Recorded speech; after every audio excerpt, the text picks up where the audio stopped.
Fan. And now, your daily dose of the latest on the Scarlet and Gray. This is Bishop and Rothman's Buckeye Bulletin. All right, Buckeye Bulletin time, and a special one today as we are joined by one of the greats, all-time great Buckeye head coach Jim Tressel. He will be in town this weekend for the Midwest Sports Spectacular, this new sports memorabilia show. Some of the biggest names in all of Ohio sports will be there, and Coach Tress will certainly be one of the headliners. Coach, thank you so much for carving out a little bit of time with us this afternoon. Well, it's my pleasure. I just can't figure out why you would have such pretty faces on radio. I mean, Rothman and Bishop, you guys were made for TV. That's amazing. Well, Bishop is still there, Coach. I've been farmed out, so I know you probably understand that. I've been farmed out before. Coach, your name has come up a lot, and I'm not even sure how much of it you're aware of, but your name has been mentioned a lot and linked with the Cleveland Browns job.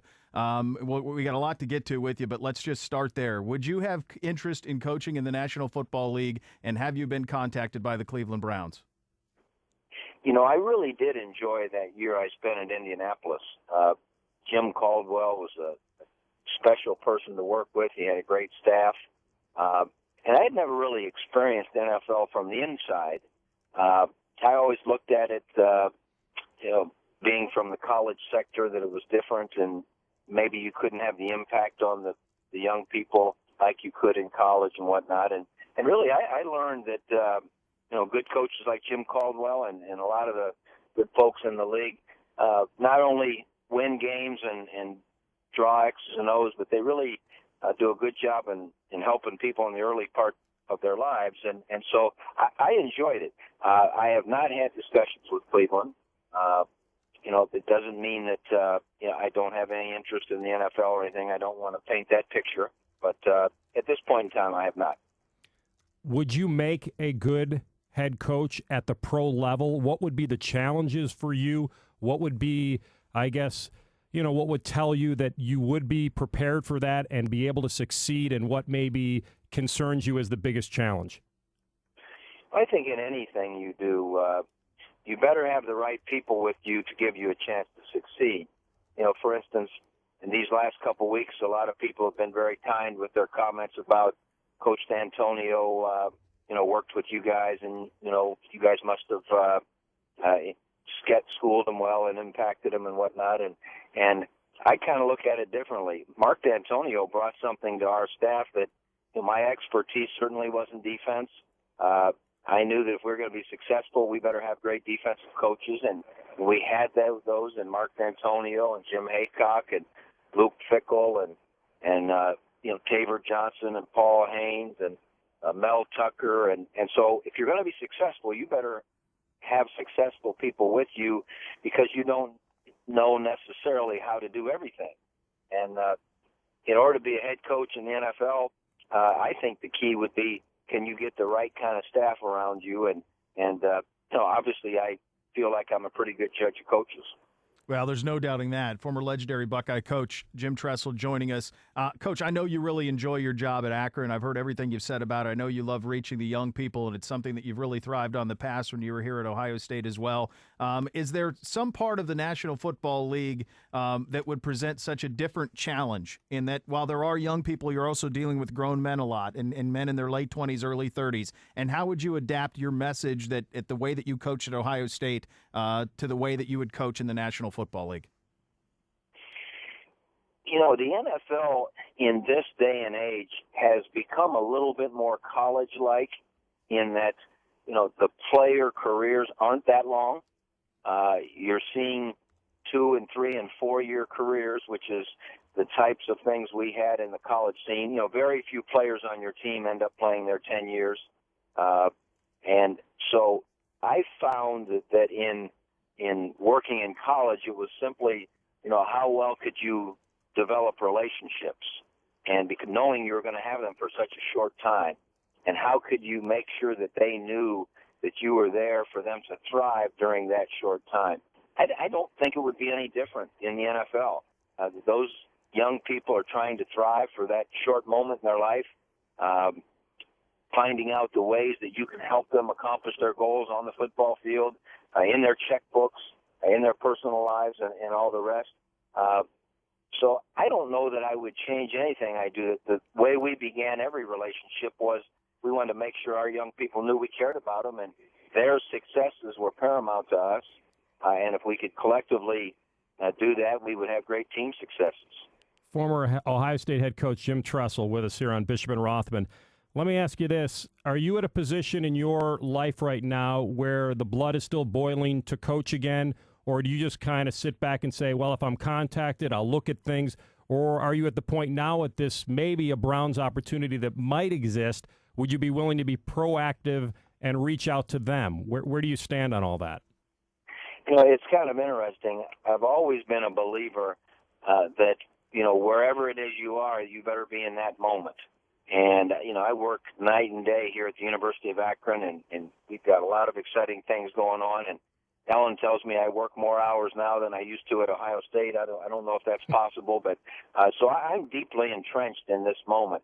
But I'm like anyone else. I love to watch the bowl games, and I love to watch the NFL wild card weekend. And I don't know if you like football, how your blood couldn't boil, when you're watching football at this time of year. I mean, some of those bowl games were just, off the chart, and that weekend, this past weekend of the wild card games, with every game being 3 points or less, something like that, and the competitiveness and so forth. So I think just being honest with yourself, you have to sit there saying, oh my gosh, wouldn't that be fun to be a part of that? And then of course the alarm clock rings and you're in the moment, deeply entrenched in the job that you're being asked to do. So I don't know if that answers your question, but you always accused me of never answering your question. No way. Here, I'll put it another way, and this will, because I understand about being present and wanting to do that and being respectful of the job you have. But I think everybody understands you grew up and you became a head football coach, a very good one, and got to the top of your profession. And I guess the question becomes, is it head coach or nothing if it ever came along, or would you consider, you said with Caldwell and you got kind of behind the scenes, would you be a coordinator? Would that be interesting to you, or back to the collegiate level? Or is it just head coach or nothing for you? I think I'm at the moment in my life that, interestingly enough, there's a lot of things swirling around. We have an administrative change here at the University of Akron, and there are changes in my former profession going on, head coaching, and obviously then it trickles down to the staff. And so I think it's going to be an interesting time here in the next few weeks, next month, and I wouldn't count anything out. Well, that makes a lot of people happy with that comment right there, Coach, potentially. I know there are a lot of Browns fans that are certainly happy. And I wanted to ask you about something. We haven't had you on down here since your national championship team was honored. And they put you on their shoulders at the game, at the Michigan game, and the ovation was thunderous. What did that mean to you? And I'm sure that there was some apprehension about, when coming back, when's it at the right time? But to have that type of reaction that you felt that day at the Shoe, what did it mean to you, the way that the fans still feel about you and the way that your legacy is still looked at? Well, it was an interesting 10 years we had because, it was just so fast. It was 365 days of the year. It didn't matter what was happening. You knew the next day there was something very important to do. And so we win a national championship in 2002, and then, of course, we're going on trying to win, and we win a bunch more Big Ten championships. And, just one day led to the next. And I think maybe we forgot, or maybe I forgot, how much that championship team meant to our fans. And, I knew it was going to be nice because it was a 10-year thing, and, we hadn't been back together as a team since, and we had a nice Friday night time together where everyone got to catch up and see how people's lives had progressed. But then to hear that ovation in the stadium, I guess it really reminded me of how special an event, that was to win that national championship. And I'm sure in part because it was, 34 years in between championships, and it was a really neat, warm-feeling reminder that still has a special place in the Buckeyes' hearts, and they demonstrated it. Coach, you've got a lot of fans, as you know, and a lot of people that are still very, upset, disappointed, whatever emotion you want to roll into it about your departure here. And there's a lot of information that may never be told. I guess I would ask you, is there a day where you'd ever feel like a tell-all or a book or something where you could write about your final days and months at Ohio State? There's so many people that want an answer to, did Jim Tressel fall on the sword? And you've heard all the cliches that have been thrown out there. Or have you made peace with it and we will never get, I guess, the real ultimate answer that fans are looking for?